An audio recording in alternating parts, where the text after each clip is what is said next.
Je cite tout d'abord l'Elohim Orion, livre Les 7 Elohim, par Lotus Reking, aux éditions Monclar. J'ai remarqué que beaucoup de frères et sœurs sur le chemin ne font pas le travail nécessaire pour venir à bout de nombreuses peurs, disons qu'ils ne veulent pas faire face à ces choses. Toute faiblesse doit être traitée pour dépasser la personnalité limitée humaine. Votre merveilleuse présence, Ayam je suis, au-dessus de vous, votre être véritable, attend patiemment que vous fassiez ce travail avec une totale détermination, afin de libérer le passage à sa sagesse et à ses désirs constructifs. Si vous renoncez à vous corriger de ces faiblesses maintenant, autant rejoindre les autres endormis tout de suite, car ainsi vous ne pourrez pas accéder à votre maîtrise, et donc à votre victoire. Fin de citation. Nous savons que la grande inspiration cosmique est imminente. Voir la leçon essentielle 19 sur mon site. Alors, je voudrais mettre votre attention sur la prophétie de Peter Denov. Vous en avez tous sans doute entendu parler, mais ce qui me permettra de vous partager quelques expériences sur le sujet. À vous ensuite d'avoir votre propre opinion. Je ne prétends pas détenir la vérité. L'idée d'une vague de lumière n'est pas nouvelle, puisque la prophétie de Peter Denov date de 1944. Mais depuis 2012, j'avais mis cette question de côté. Or, depuis quelque temps, nous voyons le côté obscur s'agiter dans des projets de gouvernance et de surveillance mondiale, et du côté de la lumière, la hiérarchie spirituelle nous demande de nous préparer à cette vague de lumière proche. Je vais tout d'abord vous citer des extraits des paroles de Peter Denov. Tous seront bientôt soumis au feu divin, qui les purifiera et les préparera en vue de la nouvelle époque. Ainsi, l'homme s'élèvera à un degré supérieur de conscience, indispensable à son entrée dans la nouvelle vie. Cette immense vague arrive de l'espace cosmique et inondera toute la Terre. Tous ceux qui tenteront de s'y opposer seront emportés et transférés ailleurs. Autre extrait. La Terre sera bientôt balayée par les ondes extraordinairement rapides de l'électricité cosmique.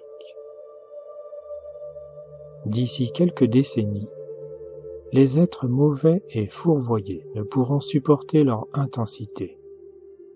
Ils seront alors absorbés par le feu cosmique qui consumera le mal qui les possède. Puis, ils se repentiront, car il est écrit que chaque chair glorifiera le Père. Autre extrait plus loin. La nouvelle vague sera ressentie par chacun. Et cette transformation touchera non seulement la Terre, mais aussi l'ensemble du cosmos. La seule et meilleure chose que l'homme puisse faire maintenant, c'est de désirer se laisser imprégner par l'amour de l'énergie du Père.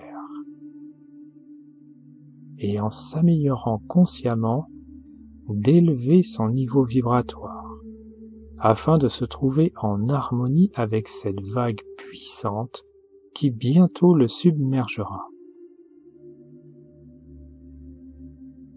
Le feu dont je parle, qui accompagne les nouvelles conditions offertes à notre planète, renouvellera, purifiera, reconstruira tout. La matière sera affinée, vos cœurs seront libérés de l'angoisse, des troubles, de l'incertitude, et ils deviendront lumineux. Tout sera amélioré, élevé. Les pensées, sentiments et actes négatifs seront consumés et détruits. Autre passage. Il n'est plus d'endroit sur la terre qui ne soit souillé de sang humain ou animal. Il faut donc qu'elle subisse une purification. Et c'est pour cela que certains continents actuels seront immergés, alors que d'autres surgiront. Je cite maintenant un court extrait d'une parole de l'archange Gabriel dans la leçon essentielle 21. L'entreprise de la hiérarchie céleste est d'augmenter la lumière de la Terre, de façon à ce que les changements planétaires qui sont imminents n'apportent qu'un minimum de souffrance. Le plan global est de racheter la Terre rapidement, de la restaurer dans sa perfection et de ramener l'humanité à la communication consciente avec la Légion ascensionnée, afin que se manifeste le nouvel âge d'or et de gloire. Fin de citation. Les maîtres ascensionnés nous ont aussi informés par ces leçons essentielles que les 7 Kumaras de Vénus, dont Sanat Kumara, sont rentrés sur leur planète d'origine dès 1954. 10 ans donc après la prophétie de Peter Denov, pour se préparer chez eux à ce qui va arriver, le début de la grande inspiration. Sur Terre, nous voyons globalement que les humains ignorent le danger et ne font rien pour s'y préparer. Les gens spirituels n'ont pas beaucoup plus de préparation. Certains prétendent que la vague est déjà là. Concrètement, quels conseils puis-je vous donner pour parfaire dès maintenant l'éthérisation de votre courant de vie? L'éthérisation signifie que notre corps physique devient une partie intégrante du corps éthérique. Le corps éthérique est lui aussi façonné par des élémentaires, mais plus subtil que la matière. Il y a un transfert de notre conscience physique vers notre conscience éthérique. Une personne éthérée est donc sensible et réceptive. Elle est aussi très consciente de ses expériences nocturnes et ou a des perceptions diurnes développées. Cette personne aime le silence, la solitude, communique volontiers avec les êtres élémentaux de la nature, s'habille en couleur claire et ne mange pas de produits animaux et dérivés.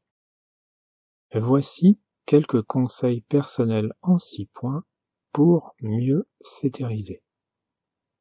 Premièrement, la pratique de la flamme violette est déjà le processus majeur d'éthérisation. C'est une puissante activité du feu sacré sous le rayon violet. Nous pouvons donc intensifier cette pratique journalière en trouvant un juste milieu pour les autres activités. C'est le premier moyen pour augmenter nos vibrations facilement et consumer notre dette karmique le plus possible. Deuxièmement, l'éveil de la flamme triple du cœur.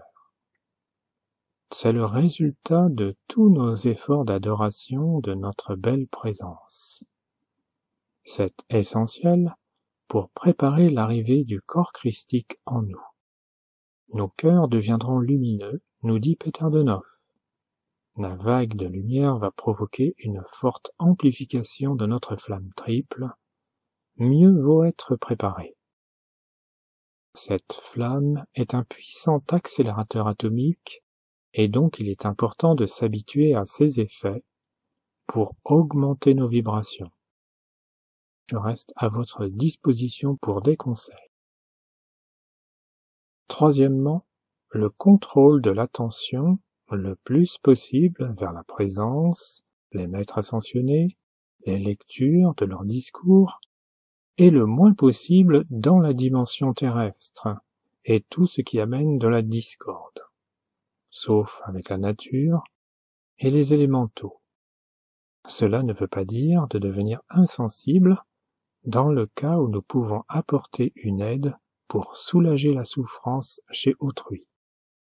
Notre attention est notre pouvoir de qualification. Quatrièmement, un point très important est le détachement envers les objets, les lieux, les régions, les personnes, les proches et le corps physique lui-même et ses désirs. Ce détachement ne signifie pas là aussi indifférence et manque d'amour envers le monde extérieur ou envers soi-même. Nous vérifions simplement que nous ne sommes pas dépendants affectivement d'un lieu, d'une chose, d'une personne ou d'une habitude. Un attachement léger et sans souffrance peut exister, sachant que l'amour est une force éternelle, au-delà de ce monde éphémère. Cinquièmement, évidemment une alimentation sans viande, sans alcool, ail, oignons, sucre rapide, théine, caféine et des produits animaux dérivés. Ces substances contrarient l'éthérisation et sont proscrites par les maîtres. Voir aussi ma page végétalisme sur mon site. Le végétalisme est une condition nécessaire, contrairement au crudivorisme qui est un régime dangereux. Sixièmement, cultiver la paix comme le demandent les maîtres. Une bonne maîtrise émotionnelle est impérative face aux changements à venir. La non-maîtrise nous tire en arrière dans la matière et donc l'éthérisation est contrariée. Bannir à jamais toute colère, toute déprime, toute peur, tout orgueil ou toute mésestime de soi. Vivre et se préparer autant que possible dans un lieu en nature et en harmonie avec nous-mêmes, où nous pouvons nous ressourcer, nous isoler ou être avec des proches qui sont en totale harmonie avec nous et dans des activités constructives. Cette éthérisation progressive devrait permettre d'éveiller en avance la flamme du cœur. C'est une faible vibration avec quelques frissons caractéristiques. Les initiés l'ont tout de même appelée la flamme insoutenable, mais c'est la seule façon de se préparer à la vague de lumière sélective, faite aussi de feu sacré. Notre corps christique peut, s'il le souhaite, dans certaines circonstances, faire irruption dans notre corps éthérique, à partir du cœur, cela si la flamme du cœur a atteint une certaine intensité. C'est pour cette raison que l'on peut s'entraîner à visualiser le Christ dans le cœur. Je peux maintenant vous raconter une anecdote personnelle à ce sujet. C'est à une époque où plusieurs entités désincarnées s'accrochaient à mon corps éthérique. J'avais vécu dans un endroit pas vraiment positif et ma lumière avait baissé. En rêve conscient, dans mon corps éthérique, je les voyais, des personnes vivant sous mon toit et refusant de partir tout en profitant de la situation pour se la couler douce. Des squatteurs, pourrait-on dire. Il ne servait à rien de leur demander gentiment de s'éloigner. C'est alors que mon corps christique jaillit de moi-même à partir du cœur. C'était un vécu merveilleux de bonheur et de puissance. Je vis ces désincarnés tout d'abord être figés de stupéfaction, les yeux écarquillés. Puis ils s'enfuirent à toutes jambes en poussant des hurlements. C'était très drôle. À mon réveil et les jours suivants, je n'eus plus jamais à ressentir leur proximité. Donc essayons d'ouvrir et d'habituer notre cœur à l'épanchement du feu sacré, et entraînons-nous à ressentir la petite vibration de la flamme triple, à l'amplifier par le souffle, en aimant plus que tout notre belle présence. Ainsi, notre préparation à gérer ce feu sacré surgissant dans le cœur pour recevoir par la suite le corps christique sera très utile. En effet, au bout de plusieurs heures et jours de feu sacré cosmique, notre cœur sera entièrement lavé et deviendra naturellement une véritable porte ouverte vers les octaves de lumière. Et les directives de notre présence seront alors clairement entendues. Nous serons tous, sans exception, devenus des Christ sur terre. Cette ouverture intérieure est la nouvelle dimension, ce que beaucoup appellent la 5e dimension. Et vous voyez, par mon anecdote, que même si vos vibrations sont temporairement basses à cause d'une situation critique éventuelle, votre corps christique peut décider, instantanément, pour vous sauver, de jaillir à partir du cœur. Certains de nos proches ne feront pas ce travail de nettoyage et d'éthérisation, et nous ne pouvons pas les en convaincre de force bien sûr, s'ils ne comprennent pas l'urgence de l'heure.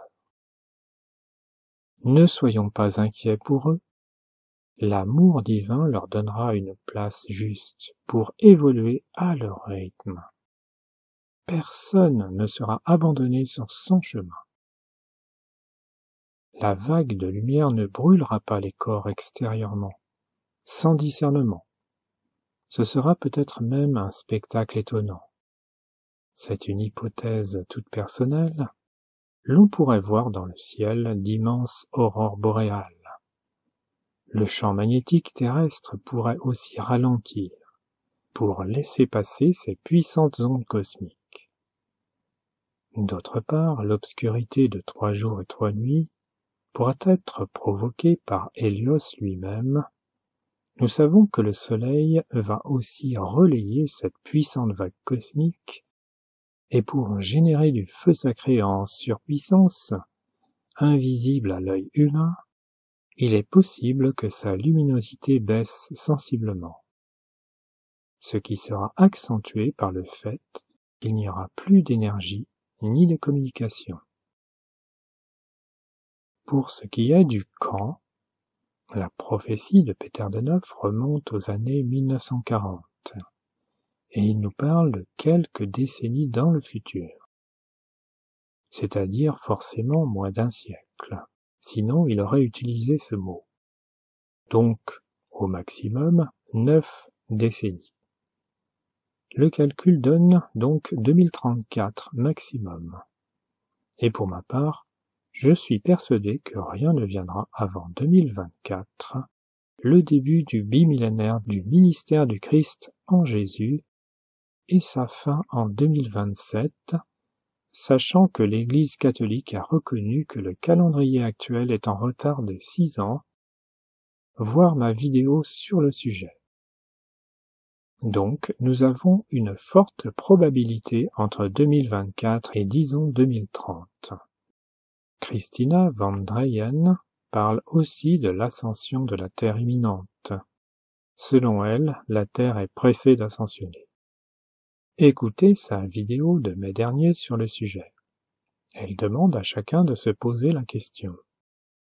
Est-ce que j'ai encore besoin d'expérience dans la matière, donc forcément sur une autre planète? Ce qui correspond exactement à ce que nous disent les leçons essentielles.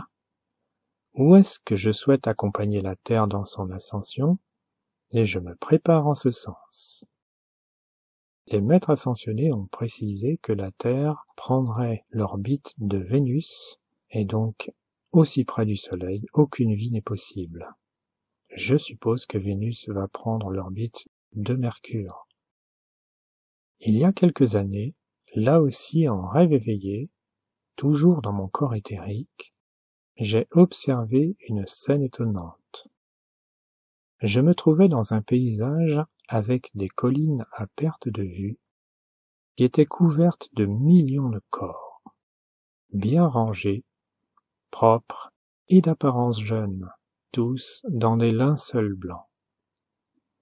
Il n'y avait pas de traces de sang. J'avançais dans ce paysage terrible et silencieux sur une large allée. Ce n'était pas une image devant moi, ce n'était pas une vision, je pouvais m'avancer et m'approcher des corps. Tout était éthériquement bien réel. Il y avait un groupe de survivants, quelques dizaines, tous dans leur maîtrise émotionnelle, ayant habitué leur corps au feu sacré. Cela se voyait. Nous avons observé alors une lente montée de la mer, mais sans vagues destructrices. C'était plutôt le continent qui s'enfonçait lentement.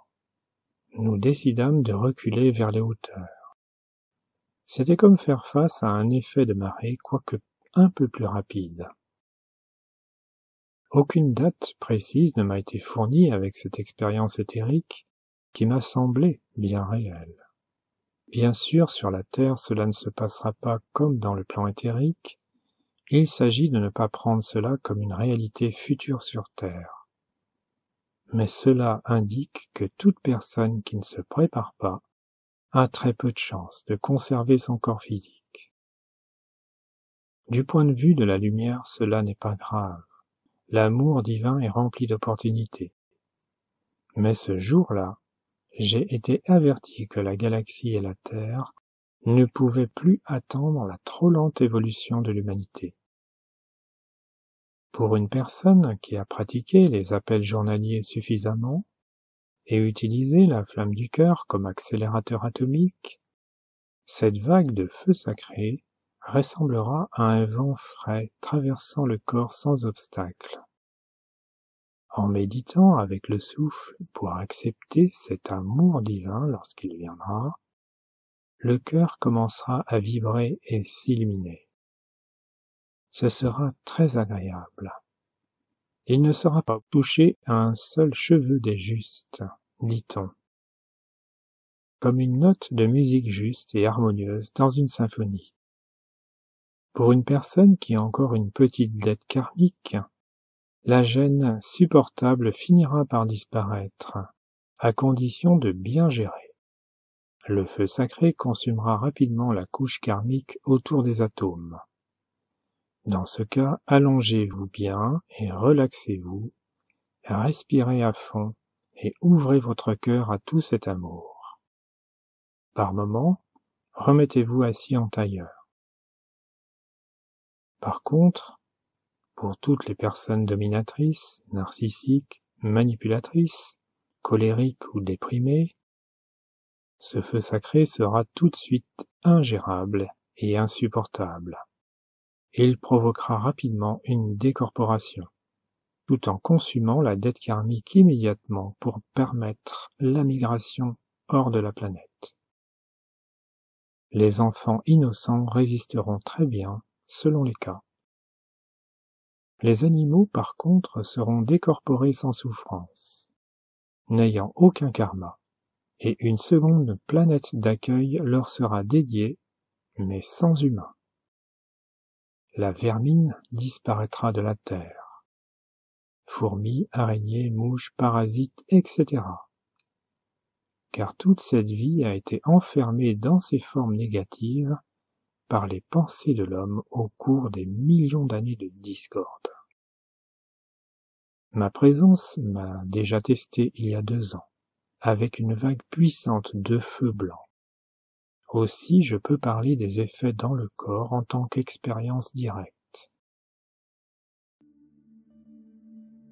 Chacun, dès aujourd'hui, devrait donc s'organiser et faire au mieux de ses capacités pour s'y préparer dans la joie et la sérénité, en bénissant le ciel d'avoir trouvé la bouée de sauvetage de l'activité Hayam, avec l'espoir merveilleux de voir la fin de ce monde obscur, de participer à l'âge d'or définitif qui suivra et d'accompagner la Terre dans son ascension progressive. Il n'y aura bien sûr pas que les étudiants Hayam qui passeront la vague sereinement. La Bible avait parlé de 144 000 personnes il y a bien longtemps, Je pense qu'il y en aura un peu plus. Les maîtres ascensionnés ont certifié qu'ils ne laisseront pas, en attendant, le côté obscur déclencher une autre guerre mondiale. Alors, chers frères et sœurs d'amour, gardons courage, l'échéance est à mon humble avis assez proche, et si cela se produit, vous aurez, je l'espère, le bon réflexe de garder le contrôle de vous-même. La peur et la panique détruiraient vos chances. Or, tous les étudiants IAM sincères et sérieux doivent pouvoir réussir le passage. Beaucoup de courants de vie seront sous l'emprise de la panique, et c'est pour cette raison qu'il vous faut un lieu calme. Après la vague, nous serons subitement dans un monde nouveau. Plus de gens hostiles, plus de couches d'astral, ce sera même euphorisant comme en haute altitude. Nous serons certainement rapidement regroupés, mais je ne vais pas tout vous raconter aujourd'hui. Décret puissant. I am, je suis le Christ cosmique victorieux. I am, je demeure maintenant dans le pur amour du feu sacré.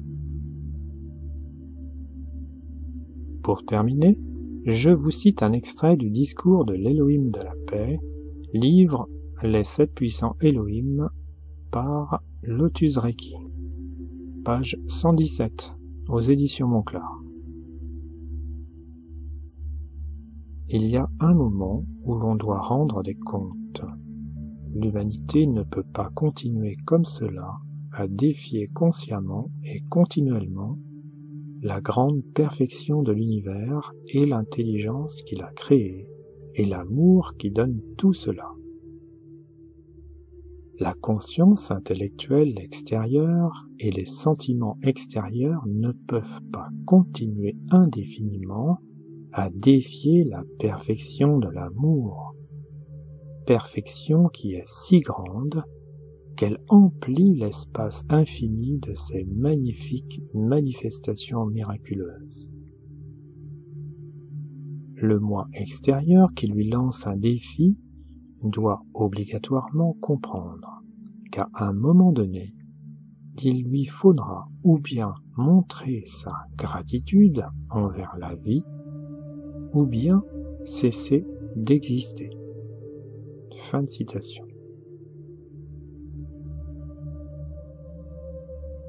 Bénédictions à toutes et à tous. André Riviera pour contemplativeart.com